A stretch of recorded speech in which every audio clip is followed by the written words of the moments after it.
Shane Jones is a biologist with the U.S. Forest Service.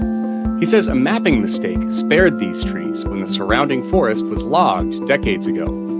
That's good, because red spruce forests like this one excel at taking planet-warming carbon dioxide out of the atmosphere and locking it away in the soil. See all that organic material? It's black because it's incredibly high in carbon.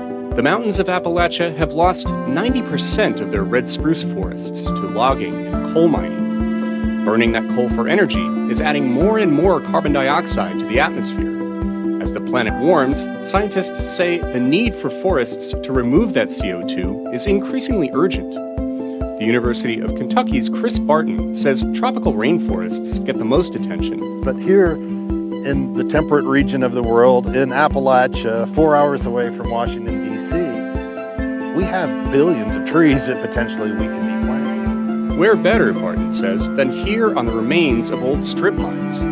That's one reason Barton started a group called Green Forests Work, to put trees back on the roughly 400,000 hectares of Appalachian forests that have been strip mined away.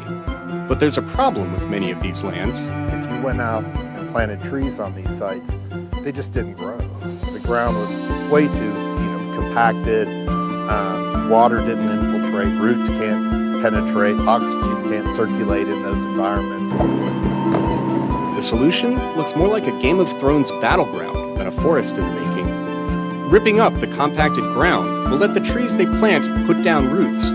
Barton says it's not always easy to convince people it's a good idea. We've had a lot of people kind of look at us twice. But it's the really interesting thing about it is after we do it, there's no question that that was the right thing to do. They're starting to see results. Forests are coming back on the grounds they've ripped up and replanted. In West Virginia alone, restoring red spruce to its old habitat could lock up the equivalent of 56 million barrels of oil, scientists say. But not right away. It will take decades. Shane Jones says patience is key.